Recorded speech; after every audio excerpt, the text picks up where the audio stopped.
And good evening, everybody. Welcome back to the Hoops HD Report with a Woohoo! full cast here tonight. I'm your host, Chad Sherwood. Starting off over there, we got John Stalika. Over there, David Griggs. Down below, we got John Teitel, Matt Sikowski, Joby Fortson back. It's been a while, Joby. Welcome back as well. We got a lot to get through tonight as well, and we're going to start somewhere. Okay, actually, I want to start things off with some of the games that we just saw this past weekend, and what has been billed already as the game of the season so far, Kentucky and North Carolina, where, Matt, let me start with you here. We had a decent game by a kid from Kentucky, I would say. Oh, man, that Malik Monk game was the best game I've probably seen in a decade. Like, that kid, open shot, contested shot, three guys on him, it was going in. Yeah, John T down there, you got a little something going on there too. but John, that game, the Kentucky North Carolina game, I'm assuming you got a chance to see it or at least see the highlights of it. Have you seen a better game yet this season?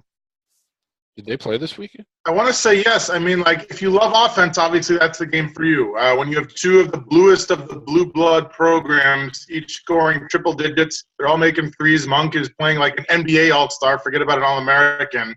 Justin Jackson with the quietest 34 points performance you've ever seen. I kind of like the Michigan-UCLA game from a couple of weeks ago better, only because that was also offense. But that was also the most ridiculous three-point shooting display I think we'll ever see in our lives. But this is certainly like a 1 and 1/8, so I have no problem putting it up there as well. Right. And Joby, you're our ACC guy here. North Carolina, did they lose anything by losing that game other than an extra number in the loss column? Well, the one thing they lose is they lose a outstanding win that might set them up for a number one seed eventually. But come on, that's a great game. They certainly don't get put down. It's just an opportunity cost. Not much of a punishment, so to speak. More of a lack of reward. I would say, yeah. To further what Joby said, I would say none whatsoever. They're losing that game and winning a bye game basically lands them in the same spot. True. Well, what we want to do here tonight, after speaking about that game, is actually run through a lot of the other games that happened. We also want to run through this by conference tonight, though. We've got a couple other topics we want to hit as well. But let's start right there in the ACC with North Carolina having lost a few other big games this weekend, including Sleek. Let me go over to you here. Notre Dame losing a game to Purdue in the Crossroads Classic. Your thoughts on the Notre Dame team coming off of that loss? Well, as odd as it sounds, this was actually the first time in 6 attempts that Purdue had actually won a game. So Notre Dame had actually beaten Purdue 2 out of the first 3 times since they came up with the Crossroads Classic. They got out to a big lead early, but they were unable to hold on to their lead in the second half. But I would also say, if you were following our Twitter feed, Lee Del Vecchio had some pretty choice words for Mike Brey. David, your thoughts on Mike Brey? I love Mike. Well, he coaches guys up and he makes adjustments or something like that. Yeah, if you want to go back and read our Twitter feed, and you can blame Lee Del Vecchio if you don't like it, and you can salute him if you do like what you saw there. He and Seth Greenberg got into it a little bit about Mike Brey's coaching abilities. Yeah. Oh, it was amazing. Anyway, I don't know. I mean, Lee Del Vecchio, who still exists, we're not hiding him. He just isn't able to come on because of other obligations. But I don't think Mike Brey is the greatest coach I've ever seen, but I think he's really good. I mean, he's been to back-to-back Elite Eights. He's always had Notre Dame very competitive. It was a team that was kind of in a slump before he got there. I mean, he took over for Matt Doherty. I'm sorry. So I don't see how you can look at him and say he hasn't done well. But, yeah, like from the bench, there are times that he doesn't make adjustments. But his overall success, how can you say Mike Brey is not successful? Well, Matt Doherty was only there for 1 year, but I think to your point, he had to clean up the mess that John McLeod had left for Notre Dame during much of the 90s. I mean, I think Notre Dame's program has been very healthy under Mike Brey. Yeah, I would agree with you, David. I mean, Mike, that team has been great. But Matt, you had a thought on Notre Dame? Yeah, I did actually had Mike Bryan. They're like, I think he's done a great job at Notre Dame, and they're like, he's been way under resourced in the Big East and now ACC, pretty much the same thing. And I think he's made a calculation. He's brought kids in that are offensively fundamentally sound, execute, hit threes. They're going to give something up on defense because they are probably close to dead last in athleticism in the ACC, but their skills in offense normally win out enough to where you mark them down for 20 to 25 wins a year with a program that frankly should be doing a whole lot less given their resources and commitment. Right. Well, on that, let's talk about a couple of their ACC teams. And John T. Duke tonight played about 10 minutes of basketball in which they completely dominated Tennessee State. And other than that, really struggled with them. I don't know if you got a chance to see all this game, but Duke now sitting at number 4 and number 5 in the nation between the two polls. Anything to be worried about with their performance tonight against Tennessee State? No, but I didn't watch it. I was actually seeing Miss Sloan, so I recommend everybody who's a Jessica Chastain fan go see that.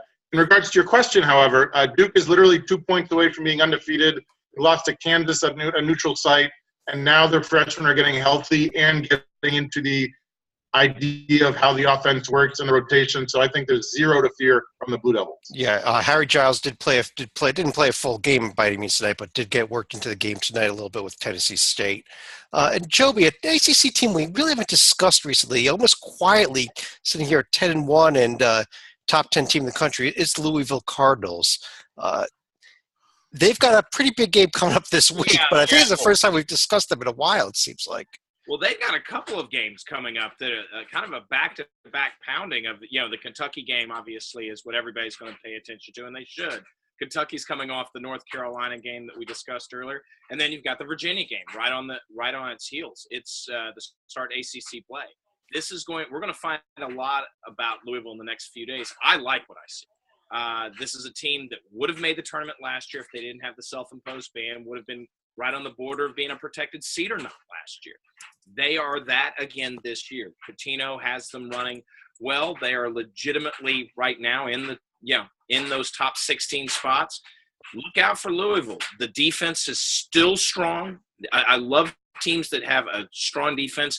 They've got to find scoring from time to time, but they are, do not be surprised if the young Kentucky freshmen all of a sudden realize, oh, wait a minute, this team plays defense and Louisville comes up with the upset. Do not be shocked by that. Yeah, let's go not only the Virginia game, but after the Virginia game, Indiana at home, Notre Dame on the road. Next 2 weeks we're going to learn a lot about Louisville, David. We are, and there's something about this Kentucky game. I don't know how much of it filters down to the players and what their psyche is, but for the mental health of Louisville, they've lost 10 out of 13 to Kentucky. And I realize there's not any real shame in that. It's not even a conference game. But in the state of Kentucky, this game really matters. And if they go out there and make it 11 out of 14 and lose at home, they have those 3 games on the back end, and you almost wonder what the hangover is going to be. I think they almost really, for their own psyche, they need to win later this week. And another thing is that they shouldn't be playing them this week. It's not the Saturday after Christmas, but I digress. If I'm not mistaken, didn't Rick Pitino tell Kentucky they were number 1 last year? Allegedly. That's just one of the side stories. I don't know if he did or not. It wasn't on camera. But apparently he gave the finger to everyone as he was leaving the court or was accused of doing that. That was one of the great moves off of last season. Whether he did it or not, he should have done it, but that's another story. He should at least claim credit for it.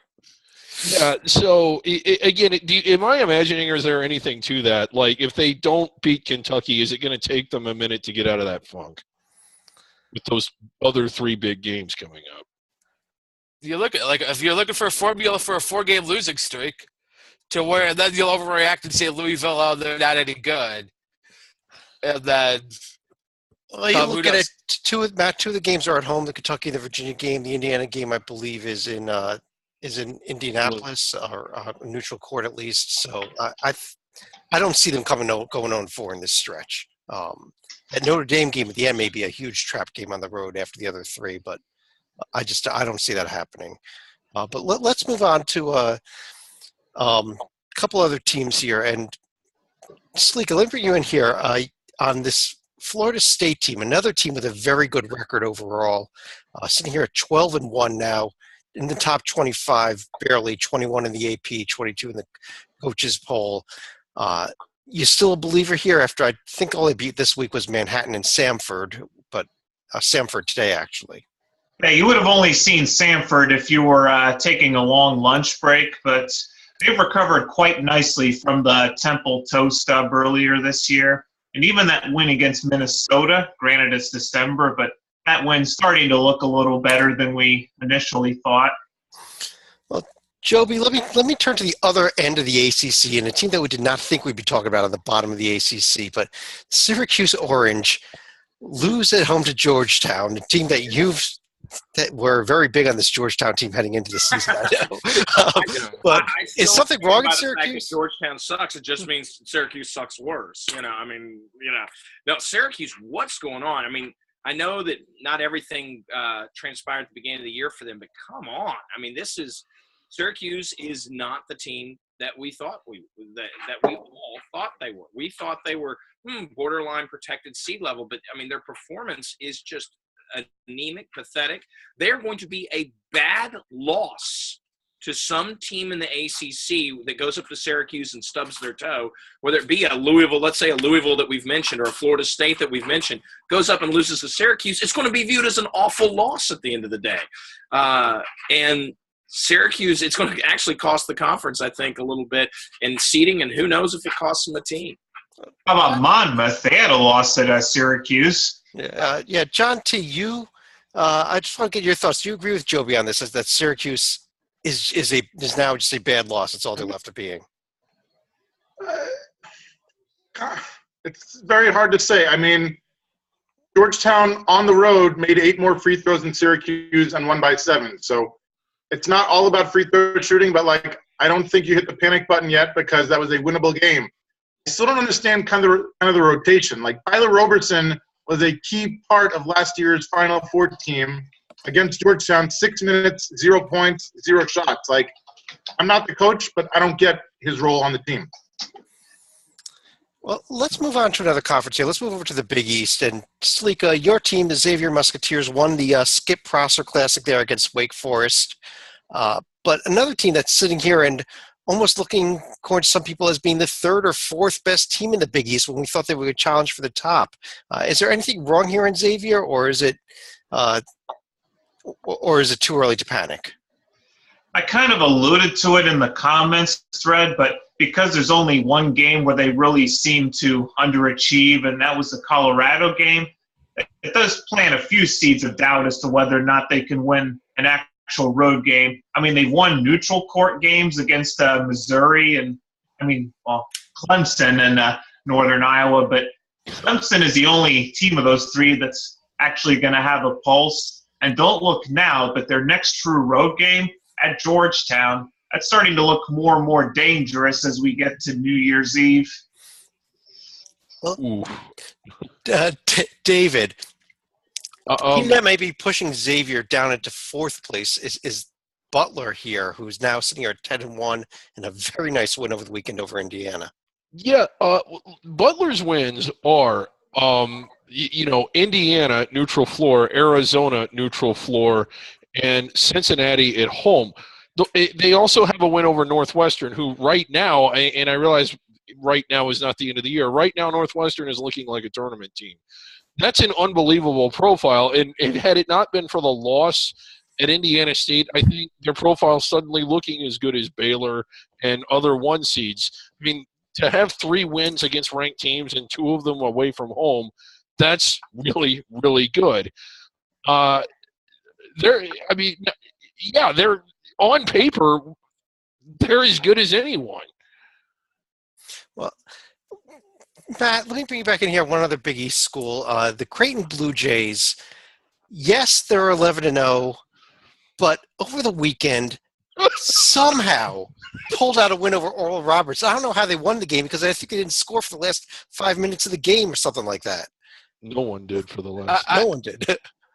I'm hoping that they actually went to some post-exam parties early before the game, and that explains what happened. Because man, they have that, and then they had their opening game of the year against UMKC, where they gagged away a lead and almost blew it. To where a couple of those that they escaped, but now I might be getting David's impending sense of doom about them a little bit. In that, like, there's so much all over the map between brilliant performances, Wisconsin, NC State.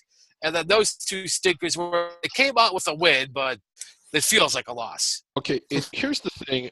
Greg McDermott, his coaching career, in the last 10 games of the season, he is below 500 for his career. I'm just leaving that there, and I will continue pointing them out and not believing in Creighton or anybody he's coaching as a strong team in March until he becomes a strong team in March.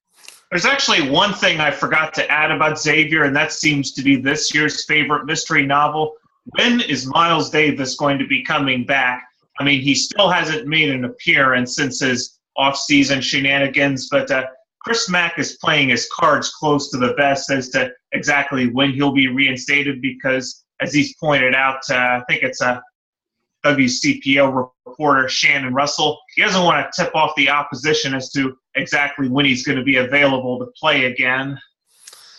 Well, if he's ever suited up, that might tip off the opposition that he might be playing. Joby, one other team we obviously have to discuss the Big East. Number one in the AP poll, number one in the coaches poll, number one in the KenPom, number one in the RPI. Villanova, we just going to hand them a national championship at this point? No, of course not.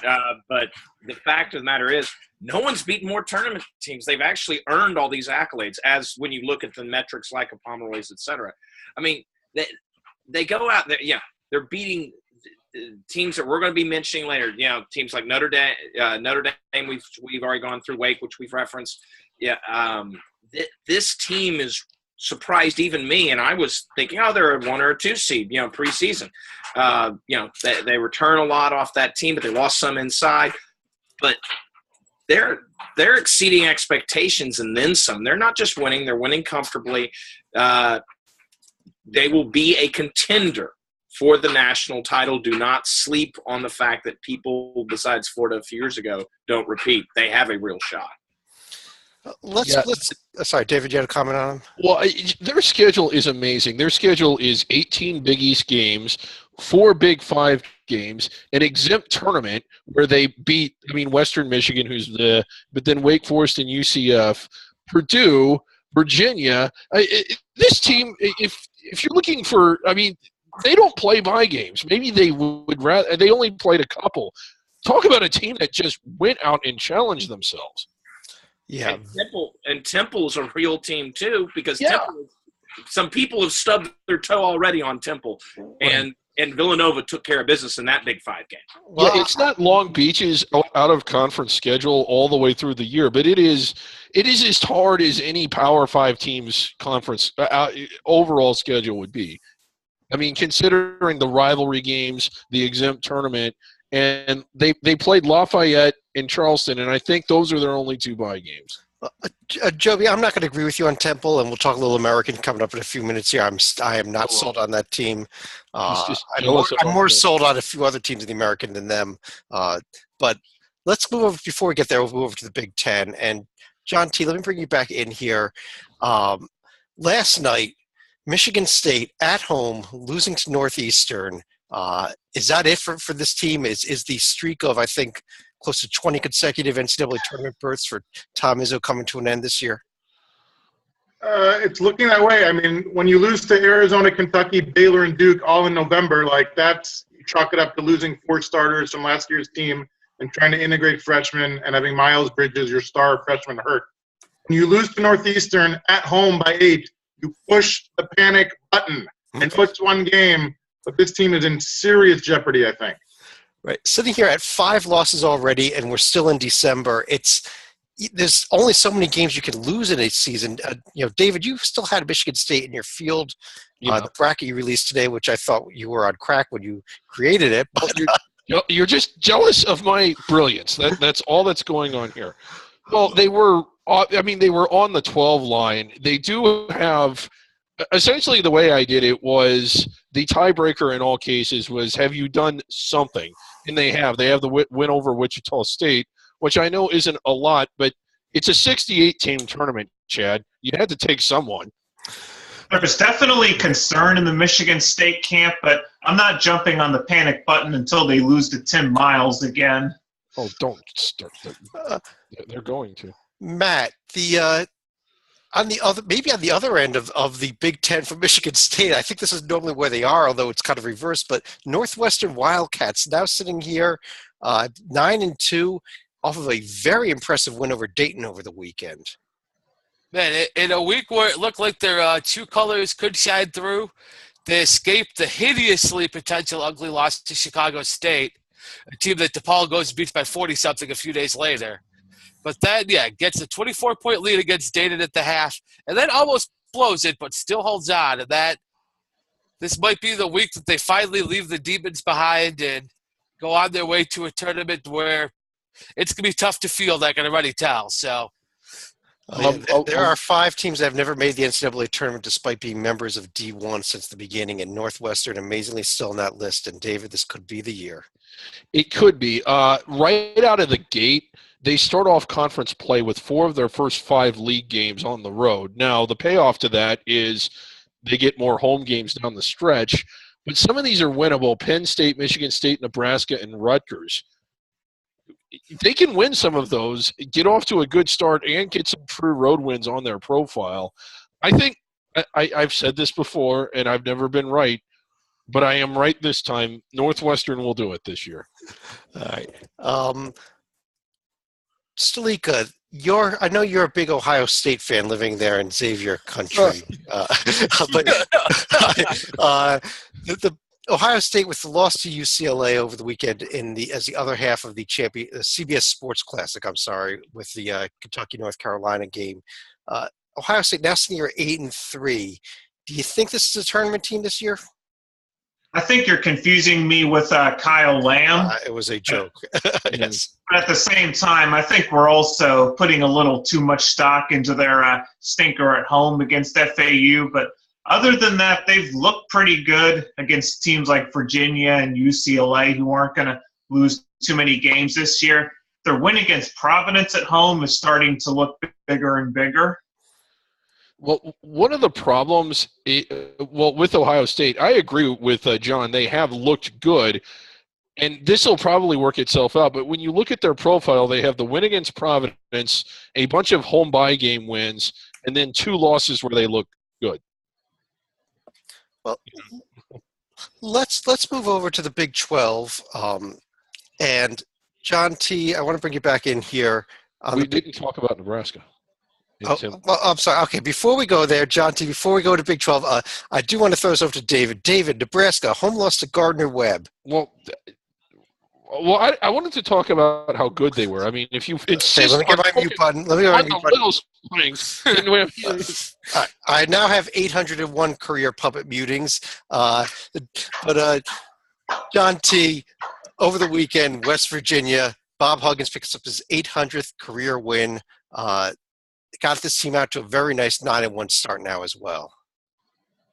It's great. I mean, I thought they were going to be good because of the defense, because it's a simple thing to just press and press and press, but they do it better than anyone. It used to be Pitino at Louisville, and maybe before that, somebody like a Jerry Tarkanian with the Rebels. But I think that Huggins is the king of the press now.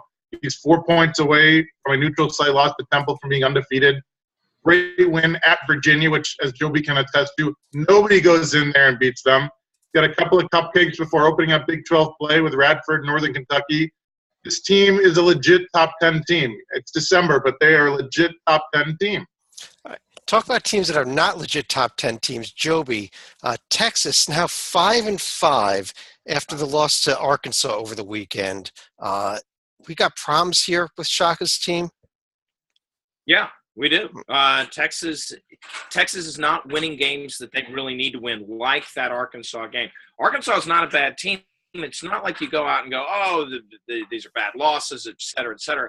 I mean, I think Arkansas, when we get to the SEC, is a legitimate tournament contender when you look at games like this. But Arkansas was the better team when you looked at it. I was like, where's Havoc? It's like Havoc has disappeared. It's moved to West Virginia with West Virginia. I don't, that's what I've noticed while watching Texas is it doesn't seem like the old VCU style. It's like Shaka has more talent and it's not being used effectively. If that continues, I mean, the Big 12 is always very deep, but now even TCU with Dixon has a pulse. So, I mean, this could be very dangerous. And they needed the wins out of conference because I don't think there's just a ton of gimmies in conference. Matt, you wanted to make a comment about Texas? Yeah, so actually, I thought it was smart for Shaka not to use Havoc last year when you had guys like Cam Ridley and Connor Lambert who weren't really athletic. But now that they've moved on for the program, I'm surprised that they're still playing at a pretty slow tempo and not hardly causing any turnovers, where I almost think this year Havoc could kind of mask the fact they don't have a point guard to where you can create some turnovers and easy buckets. You're not playing in the half court as often where the lack of a point guard could really be highlighted. David, a team that I did not expect much out of this year was Oklahoma State, and they just thoroughly went to Wichita and pounded them this weekend in one of the more surprising games, in my opinion. It was. Now, it wasn't at the Roundhouse, but it was in Wichita, a very partial Wichita crowd. And they went out there, and the final score, I think, was 93-76, and it wasn't indicative of how bad they had beaten them. They had really not done anything other than, like, win a bunch of home bye games. They beat UConn. That's not doing anything. They did beat Georgetown badly, but it was at a time when Georgetown was flaky. They went to Maryland and lost by a point, and I was kind of impressed with that, but I almost at the time chalked it up to just Maryland not being any good. But this was just – it was so alarming. Like in basically 2 hours, I went from thinking that they were bloated on cupcakes and a bunch of fluff to they're for real. They can really play. And Brad Underwood doing a fantastic job in his first year there. Well, So I'm sorry, you're actually saying that was at the downtown arena in Wichita, not their campus? Yeah, that's right, isn't it? Yeah, that is correct. It was at the downtown arena there. But John T., at the beginning of the season, you told us that you were not a big fan of coaches in their first year. Are you ready to change your tune there for Brad Underwood, make an exception for him? You have to. I mean, nobody goes into Intrust Bank Arena and pushes around Wichita State. They were up 25 in the second half. I can't remember the last time that's happened for any Wichita State coach. Underwood deserves a ton of credit. I knew that Phil Forte would bounce back after being out most of last year. I had no idea Juwan Evans would be not only the best player on the team, I think he and Frank Mason are head-to-head in line for Big 12 Player of the Year, which I did not see coming. The only thing that gives me some skepticism is if you look at the free throw shooting, Wichita State had 47 free throw attempts. So I figure if that keeps up, somebody on the Cowboys, if not some buddies, are going to foul out in March, and they're going to have to depend on their bench. Besides that, the team looks fantastic. Right. And I don't think we can go past the Big 12 without at least mentioning Baylor sitting here still undefeated.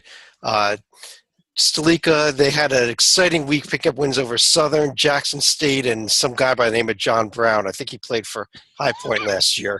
But he was a great player, though, so it was impressive to take him down. But Baylor sitting here undefeated. When do you think they will lose? Well, it was also kind of impressive that they played Southern and John Brown back-to-back.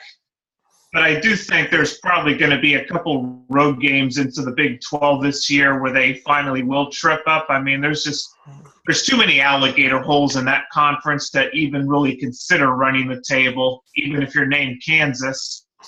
Yeah, but let's keep moving here, and let's move right on over to the Pac-12 conference.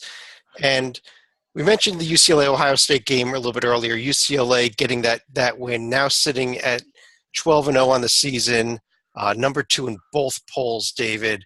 I think you're with me completely on this UCLA bandwagon at this point. Yeah, and I've been on this bandwagon all year long. A huge proponent of UCLA. In all honesty, Chad. Yeah, I'm. In all honesty, they're one of the bigger surprises. I really wasn't expecting them to be good, and as you know, I was telling people they're I mean, if you look at their history, they always disappoint. They have not been disappointing, and I mean, they've been beating good teams by a lot of points. They won at Kentucky. They blasted Michigan, albeit I know they didn't really open it up until the second half. And then Ohio State, who's good, they ran away from them. They've looked as good as anybody. Nova's ranked number 1. I don't see how you could not rank them number 1, but this is clearly number 2. I think their profile might be equal to Baylor's, but I think they've looked better than Baylor. The games they've won have been harder to win. They won at Kentucky. Like, Kentucky, we think, is a 1 seed. They had a 1 seed caliber win over the weekend, and UCLA went in there and won. There probably will not be a more impressive single game that anybody wins all year long. Well, let me turn from UCLA, who I agree with you, David. I think they may be the most impressive undefeated team, even more so than Villanova, simply based on that Kentucky win. But Joby, the least impressive undefeated team, in my opinion, is also in the Pac-12 with USC. Yes, they're 10-0, but I'm trying to find their big win, and I really can't quite find it yet. I'll be honest. They've beaten 2 teams I would have in my field right now already, with A&M and SMU. Oh, I thought you were going to tell me that Omaha was going to win an automatic bid, but go ahead. But we saw this from USC last year, if you remember. I mean, USC. I mean, I think those SMU and A&M wins are good wins and should be commended for it. But we saw this last year, and USC jumped out. They were in most fields. I think at where they are right now, they're in everybody's field right now. But they weren't there in March at the end of the day, really. And so, are we going to see a replay of that? I think you could, is what you're alluding to, Chad. But I'll let it play out. But watch them. I don't think 10-0 is going to turn into 20-0. How about that? I don't think we need to worry too much about USC and their upcoming holiday tournament in Vegas. Yeah, I hope not. Yeah, Matt, on this USC team, though, do you agree with Joby? Do you think that this is a team that may be mediocre by March like they were last year? No, actually, I disagree with that. I think especially for me, the big improvement is Jovanovic was a nice player. I love Matt, too. Both sides of the court, especially like a defensive shot blocker, rebounder, athletic, runs the floor, and I think just a little bit better fit for how Andy Enfield wants to play and run up and down the court. You got Jordan McLaughlin's been comfortable at the point. And here's what I can enjoy saying. Elijah Stewart's a whole lot better than Caden Reinhardt. And I kind of wish they'd kept Caden Reinhardt or sent him somewhere other than Milwaukee. Well, let's move on to one other team in the Pac-12 we definitely need to touch on, and that's Arizona. And John T., it's your team. I thought that they were blowing out Texas A&M, and then I looked back at the score and suddenly got close again. What happened there? John had a heart attack is what happened. They were up 60-38 with under 10 minutes left. That should have been game over. And then A&M went on one of those runs that was only too familiar to somebody who cannot remember a more exciting game in his life than a Texas A&M Northern Iowa game last March. I was worried I was seeing it all over again. I literally had to walk away from the room like that never, ever, ever happens. They couldn't get the ball in bounds. They couldn't make a free throw when they got fouled. They couldn't bring the ball up. It was a nightmare. Somehow they won. I credit the free throws, 20 of 24 in the home state of Texas. That saved the day. And as long as we're on the Arizona topic, going back to John's earlier comment about Miles Davis being the mystery of the year, I think Alonzo Trier is a bigger mystery. We knew a little bit about what Miles Davis did. I still don't know what the heck Trier did, and I don't know when he's coming back, and it's killing me. David, on this Arizona team, though, is this something that you think that John T's team here needs to start worrying about? A lack of depth showing when you fall apart late in the game, and when you start going up against better teams in A&M, when you start going up against the Oregons and the UCLAs, is this going to be a big problem for this team? Potentially. And it was kind of surprising. I know that their personnel is what it is, at least as far as a lack of depth, but Sean Miller has a history of being a very good bench coach, and to see them give up a late run like that, not to take anything away from Texas A&M, but it was rather surprising that they could not shore it up and get it under control and get the game back in a comfortable position. I mean, they almost completely blew it. I'll tell you what, Tim Miles would have not allowed that to happen. Let's turn over to the SEC next. I do want to give a quick shout out before we go to Stanford, who is getting so demolished at SMU. It's completely ugly as we record this. I mean, 55-28 as we recorded. I think Stanford just went on a run to get that close. But another Pac-12 team really sweating out a front range game. Remember when I said I liked Colorado? If you were to ask me that question now, I would not say that. Yeah, okay. But let's move over to the SEC. We spoke a little bit about Kentucky already, but Joby, beyond Kentucky, I'm starting to get the feeling that this is the same old SEC where you just don't know who else is even that good, or if there really is anybody that good beyond Kentucky. I mentioned A&M, who we talked to a few teams who just beat A&M, and we got to the Pac-12. Obviously, I'd still think A&M has some strength. The team that pops out a little bit is: are we seeing Angry Frank go through the exact same thing again? Because yes. Now you say, oh, we had the win over Michigan. Well, Michigan may not be that great, and it wasn't home. At least he scheduled it, as opposed to last year where the out-of-conference was just horrendous.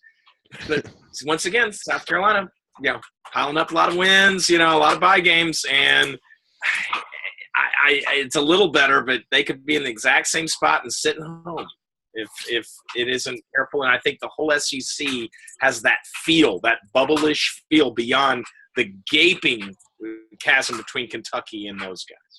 Well, if it's not South Carolina beyond Kentucky, we mentioned this Arkansas team with the win over Texas. John T., is this Arkansas team, are you starting to see some life in them, that they may be a serious tournament contender?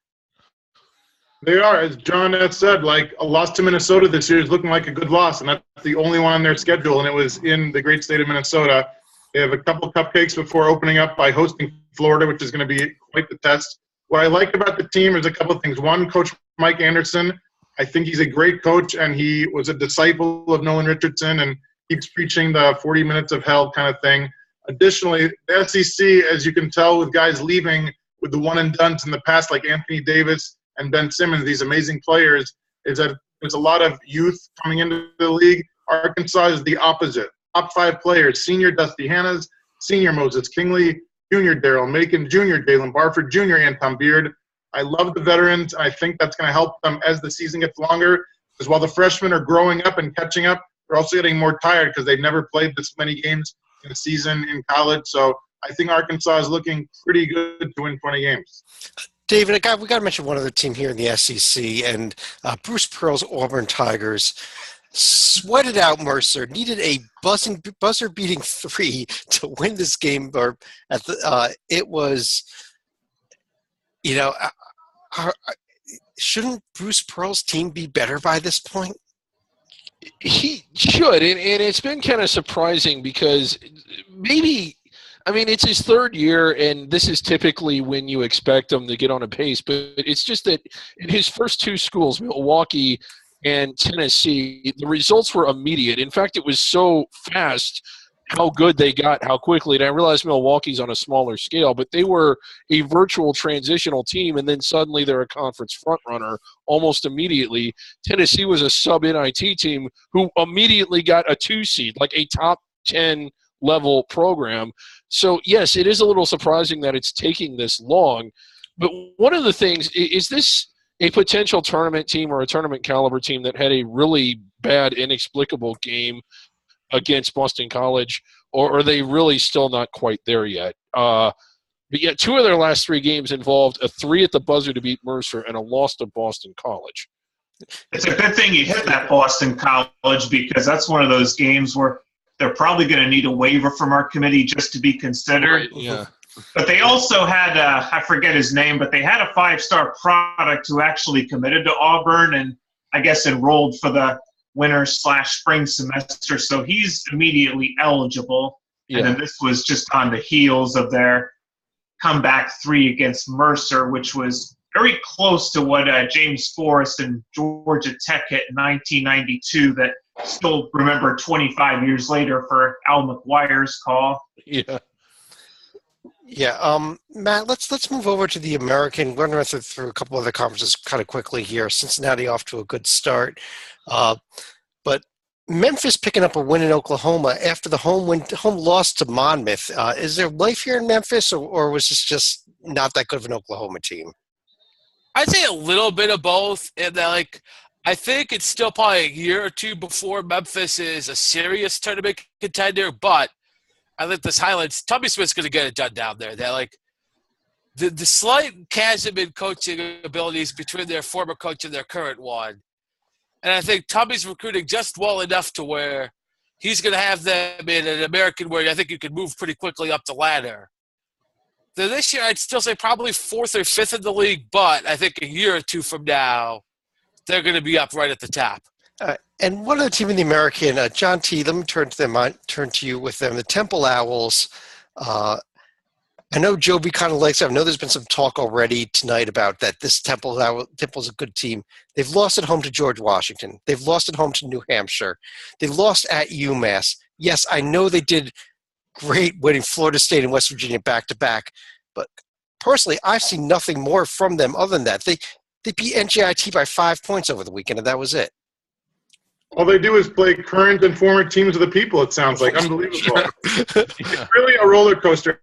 How do you beat West Virginia on a neutral site and then lose to GW anywhere in the galaxy? They're a very roller coastery team, which I don't recall Dunphy having in the past.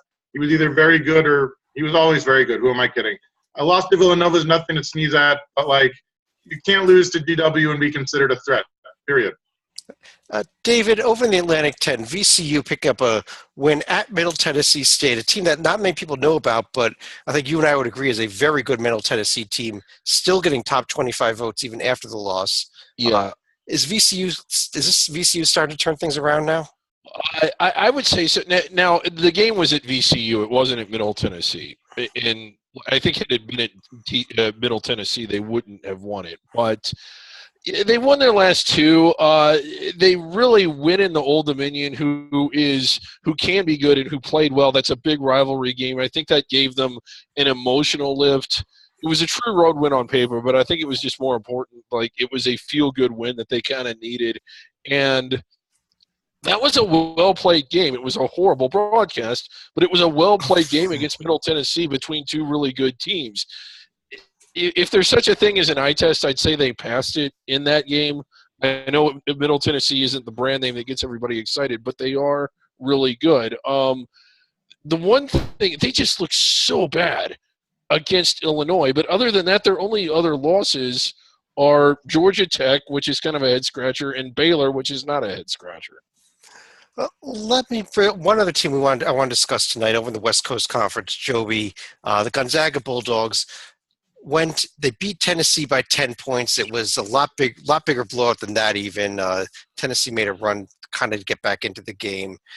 Sitting here at 11-0, Mark Few's best start ever at Gonzaga.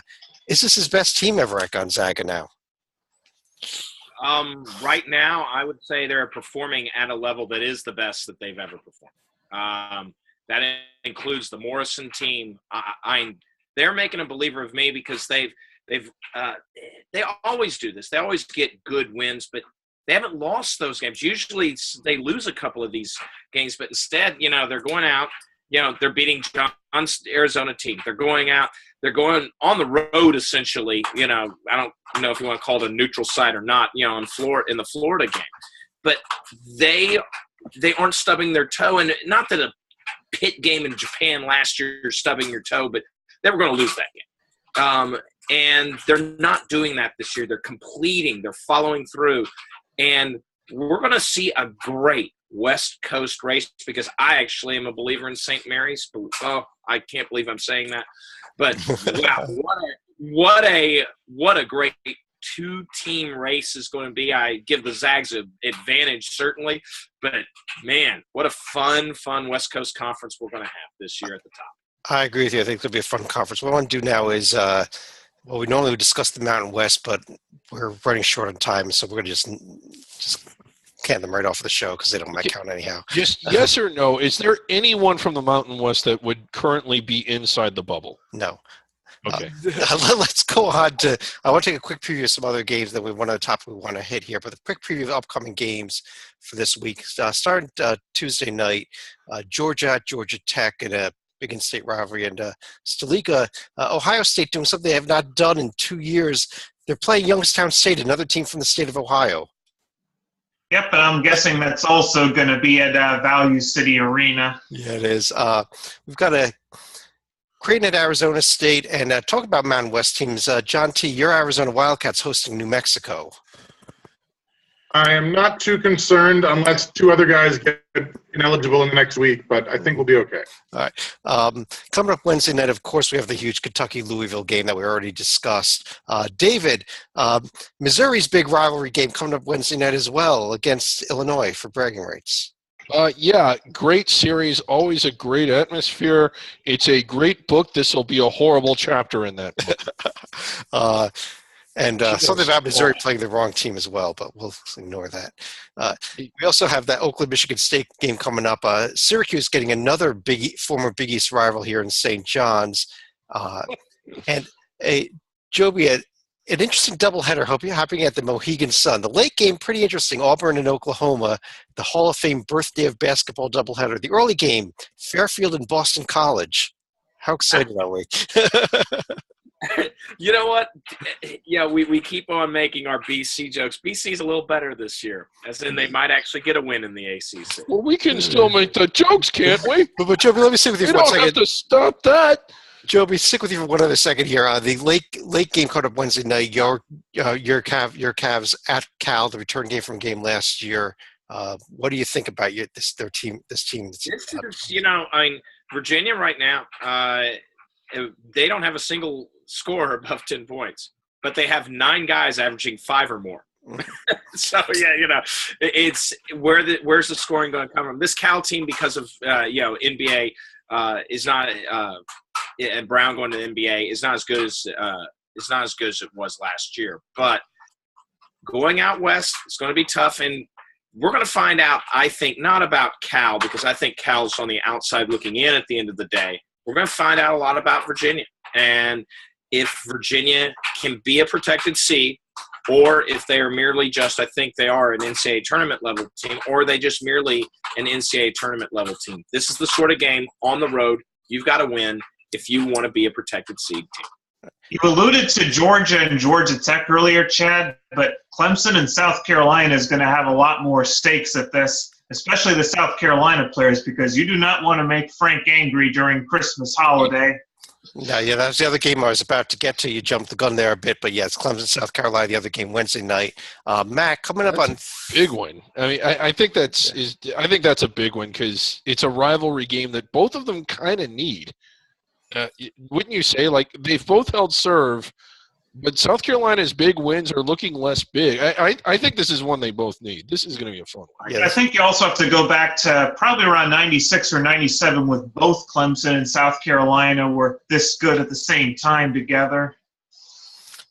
Let's take a quick look at Thursday. Thursday is the first round of the Diamond Head Classic. Let me just read off these matchups. Stephen F. Austin, Tulsa. San Diego State, Southern Miss. The other half of the bracket is going to be San Francisco against Utah and Illinois State at Hawaii. Matt, a completely meaningless tournament coming up in Diamond Head? I did not hear that large worthy team among those. The other tournament actually coming up Thursday and Friday is out in Las Vegas.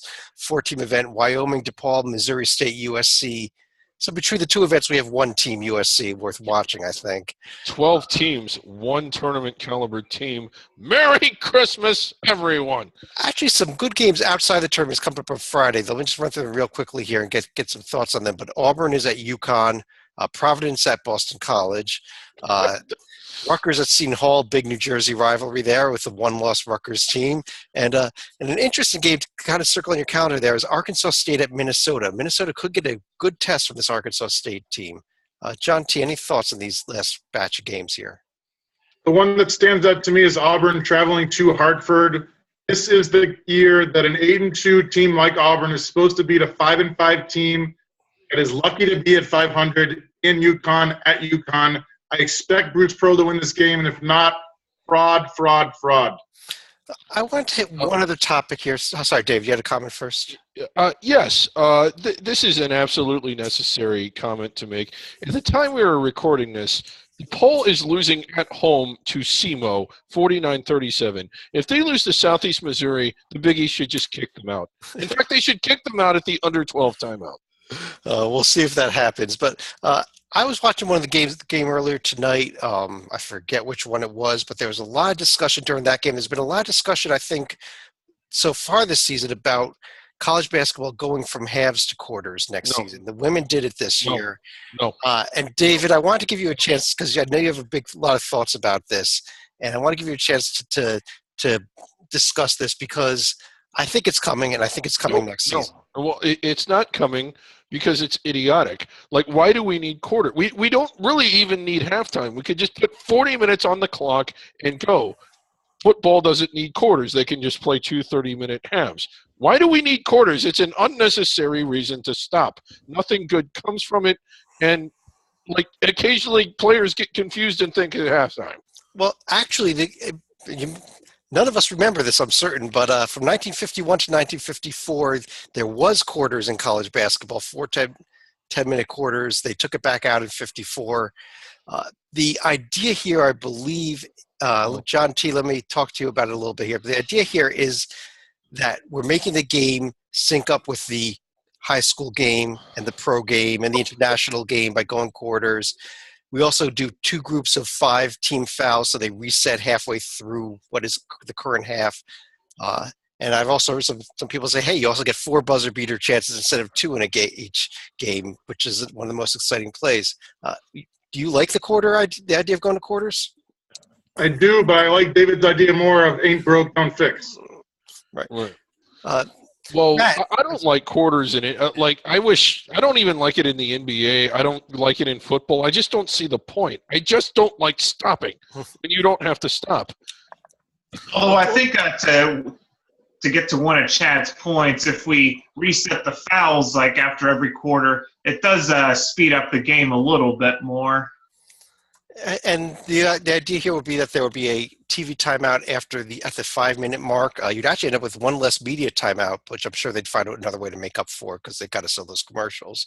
We don't have to go to quarters to do that. We can just take one of them out. Matt, do you like the idea of quarters, or are you on David's team? I slightly lean towards David. It wouldn't break my heart or cause me to not watch any more games or whatever, but I'm sure with the ain't broke, don't fix it. I kind of like the unique aspect of it. Well, I really think you're going to see coming next year from everything I've heard. I think that it's the idea of I think the biggest thing here is the idea of making the game match up with the high school game and the international game and the pro game and the like. Which is the problem. Yeah. It is the problem. Why Jay Billis needs to just shut up. Yes. The NBA game is the best game in the world. Well, 10 years ago, the NBA game stunk. Absolutely first class stunk because everybody played isolation. They did do some tweak rules of the NBA to help it, but it's because LeBron and other folks have come along. The NBA game will probably stink again in 10 years and be great again in 15. The games are unique. Keep them unique. The college game is on the rise. Keep it that way. Why do you need to sync it up? It's not like college players go and play in the Olympics immediately.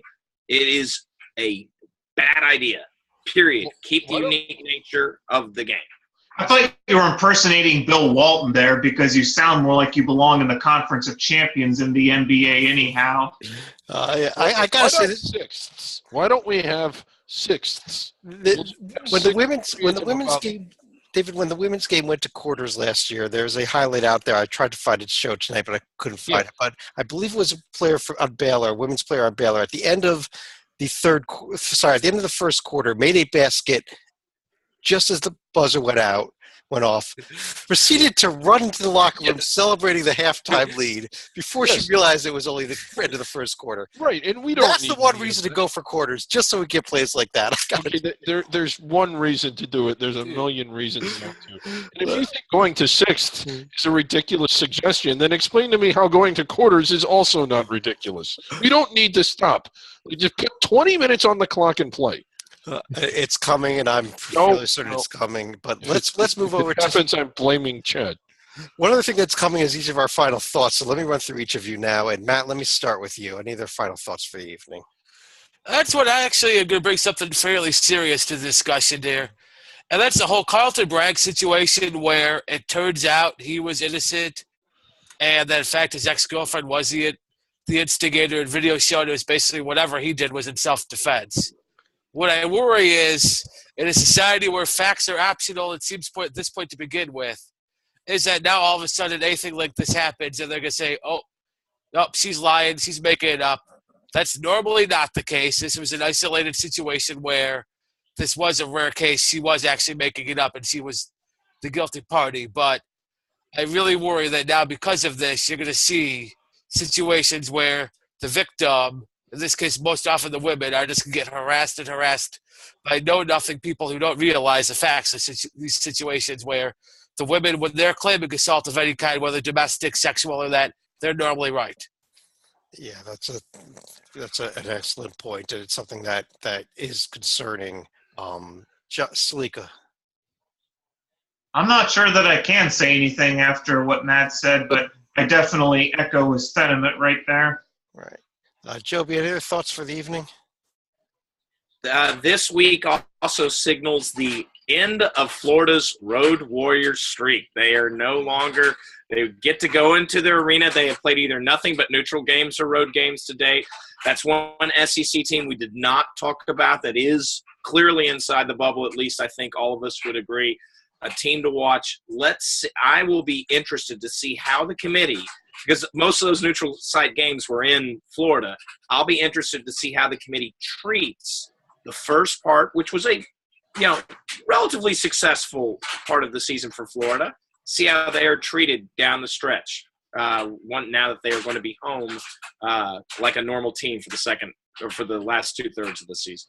Chad, if we can do a share screen real quickly, let's go to Warren Nolan's webpage because he has quite the outlook for Florida right now. They seem to have quite a few neutral games and lots of quote-unquote classics. Yeah, between Jacksonville, Tampa, and Miami. That's exactly how they played it. Yeah, and you can look it up at warrennolan.com. You get a good look at that schedule. But let's keep going here.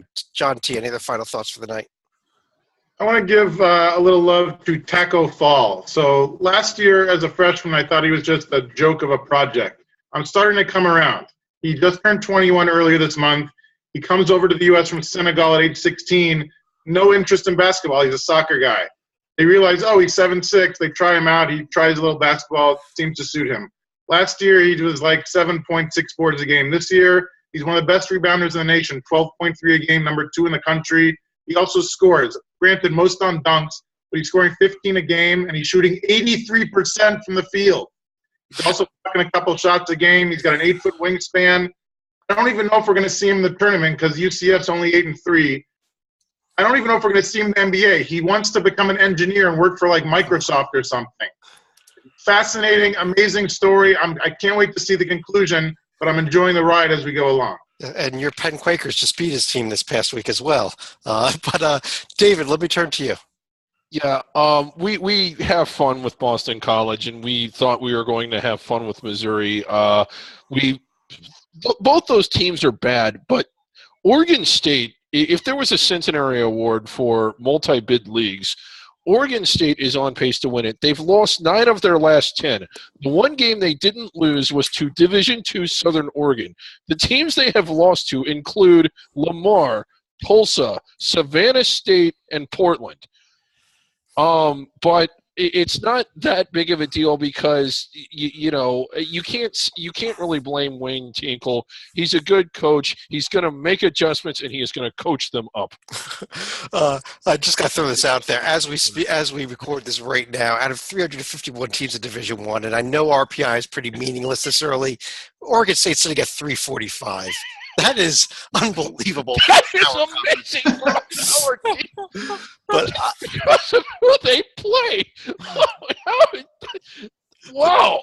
But on that note, I want to throw in Machi my final thought here. And actually, Titel, I thought you might steal this one from me, but you didn't. We did see Bob Huggins hit his 800th career win this past week. We also saw another coach at 800 career wins, as Rolly Massimino, who's been coaching for about 10 years down at Kaiser College down in Florida, picked up his 800th career coaching win this past week. So congrats to Rolly, the first guy to bring Villanova a national championship.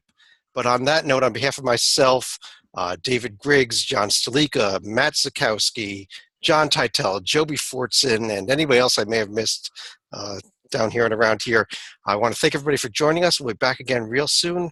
Have a great one. Nebraska's going to do it. They're going to win.